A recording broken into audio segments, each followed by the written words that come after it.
Very well, guys. So let me bring my puref file right here. I'm gonna right click and make this mode and always on top. Mode always on top. There we go. And we're gonna make this smaller, because otherwise we're not gonna be able to see the whole thing. So let's make this guy smaller and let's position it right around here.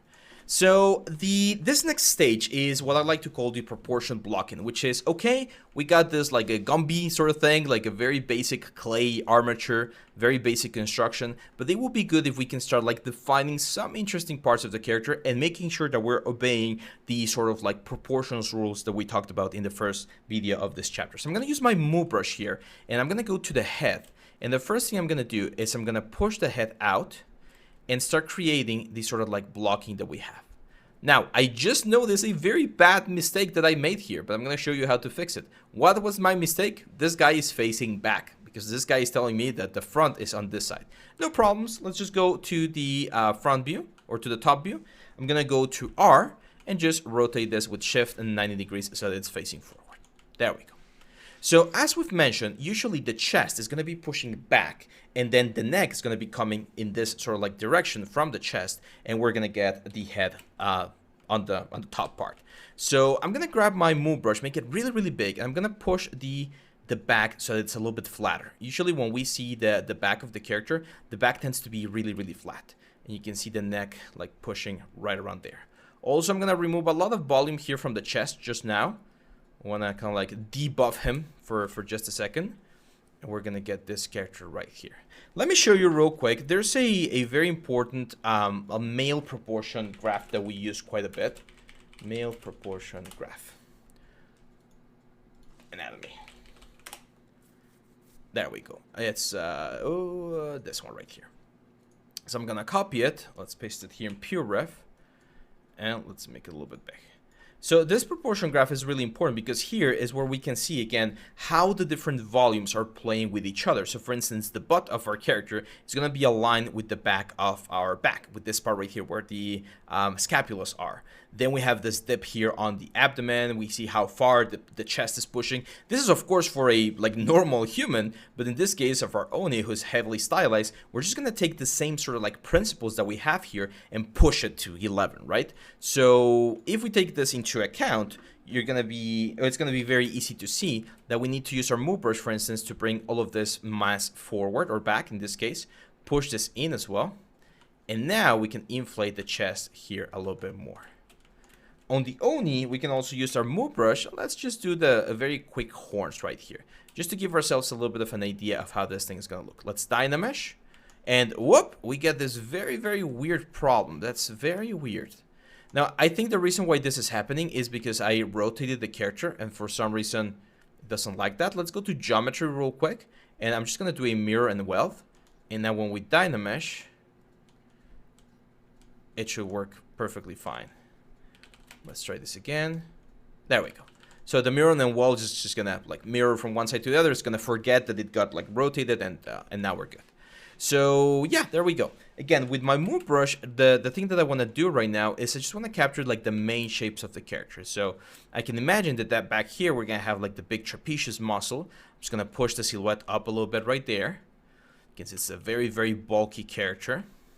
And we're gonna use our Damien standard to start marking some of the landmarks of our element. Another thing I'm gonna do is I'm gonna change this skin shader to our startup material. You guys remember the longer one that we've used before?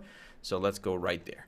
So this is the middle section, or the middle line, and we can see here on our character that we're gonna have the pectoral muscles right around here where the clavicles are. So I'm gonna create a line going from the clavicles towards the shoulders. Again, bony landmarks are very important because they're gonna allow us to build all of the things that we want. On the face, I'm gonna create a center line right here, and I'm gonna create the eyes right around there. I can see that the eyes are a little bit higher than other things. We also have some pointy ears. So again, move brush, and let's just create the pointy ears right there for our character.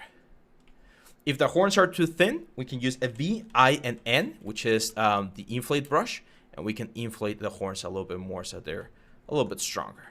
There we go. Now, how can we properly measure the heads of our character to make sure that we are following the same proportions that we have here on our concept? There's a couple of ways to do it. I'm going to show you two right now. The first one, which I particularly like quite a bit, is using some cubes as lines. So I'm going to create a cube right here. I'm going to make this very, very thin, but not thin enough that we don't see it. I'm going to position this right where the head starts, or where the hairline starts. And then I'm going to press Control Alt, and I'm going to move it down here to where the face is, to the chin. So that's going to be my head like proportion. Then what we can do is we can just, again, Control Alt, duplicate this, align them as close as possible to the last one. So right around there, probably a little bit more. And that's where the nipples are going to be. And then this one is where the navel is going to be. And as you can see, this is where the pelvis should be. So far, we're in a good position. But then if I do one more, 2, 3, 4, and 5, you can see that we're not actually there, right? Like compared to the concept where we saw that this guy's 9 heads tall, we're still like almost there, but not quite. So I'm gonna go to the character here, and what I'm gonna do is I'm gonna mask out all of the hips right here, invert the mask, and just scale them so that we actually reach the floor right there. So that's gonna like stretch the legs a little bit more, and we're gonna get the proper proportion that we're looking for. Now you can see on the concept that he's standing with his hip like thrusting forward. So one of the things that we need to do here is I'm gonna press BMV with my move brush. Let's turn off this guys for just a second, and let's modify the positions of our character right here. There we go. Of course, we can start playing with the thickness here, and don't worry again about all of the muscles. We're not doing that right now. Now, here, I'm gonna show you two very important tricks to make sure that all of our things are balanced. If I go to the base of my clavicles right here, and I draw a diamond shape, okay? Again, imagine if we turn this guy on, we already know that that's the nipples, so the navel should be around there on the third line.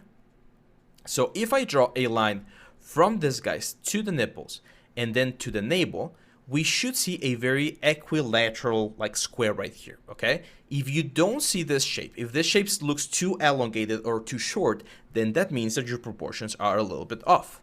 Then from the navel, we're gonna go to a specific point on the hips that's called the anterior superior iliac spine, which is a little like bony protrusion. Don't worry, we'll talk about this when we get to anatomy. It's going to be right around here on the hips and then to the groin. And again, if we draw a sort of like a diamond shape, it should be a fairly diamond shape right here.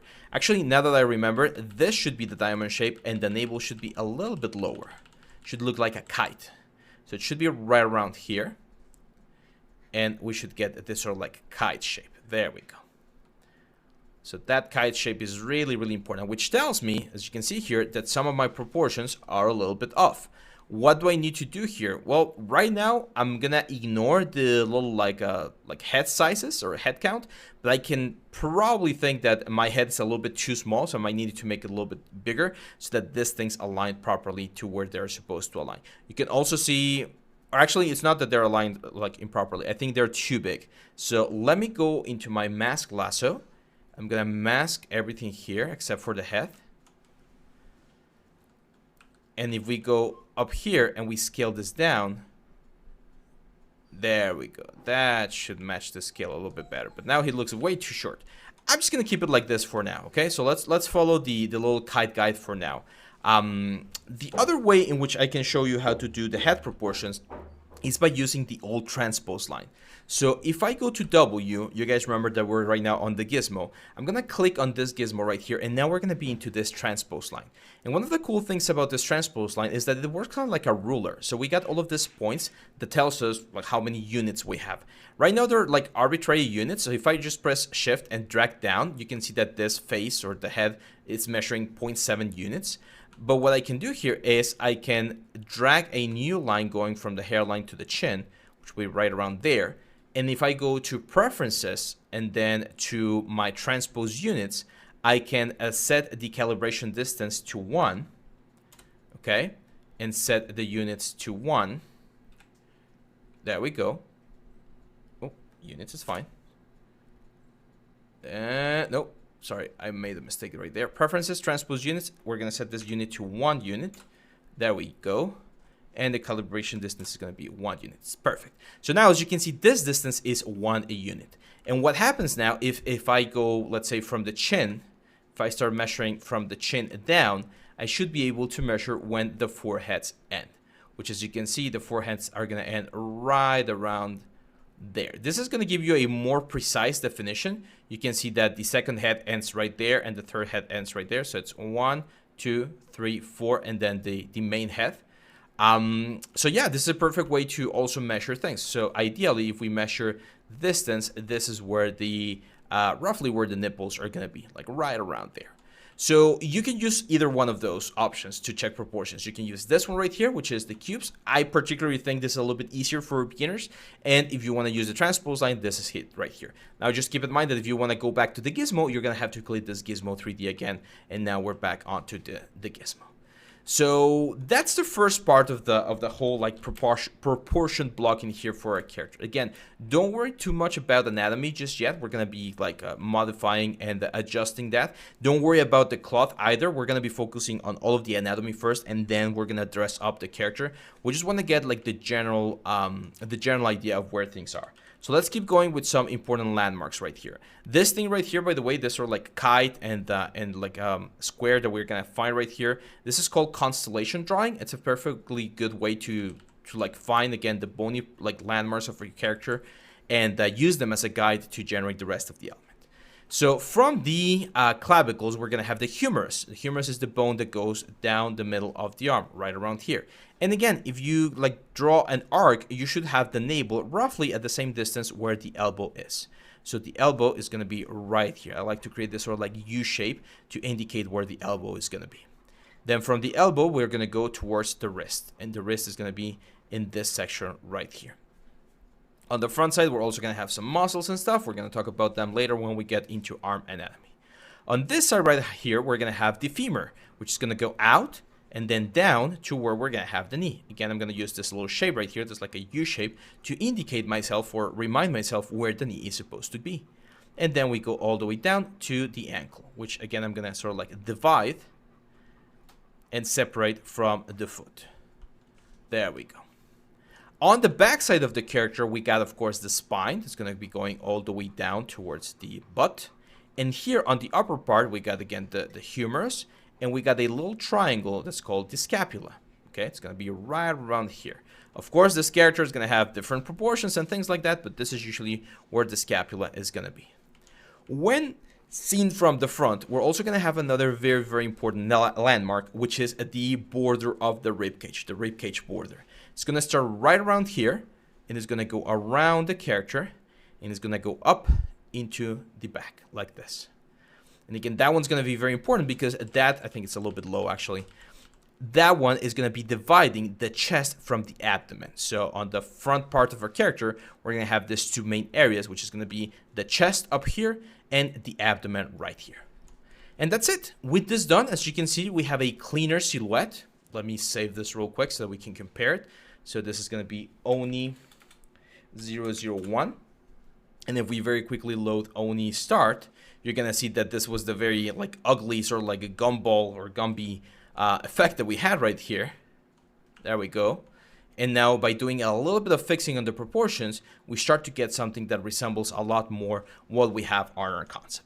So I'm going to stop right here, my friends, and in the next video, before we jump onto the muscles, I do need to go over some muscle theory. So some very basic concepts that we need to understand about the shapes and forms of our character before we can start sculpting them in our base mesh right here. So make sure to get to this point, place all of your points, all of your references so that you don't forget. These are references that we're going to be erasing and rebuilding as many times as we need. This is a very traditional way to do clay sculpting as well.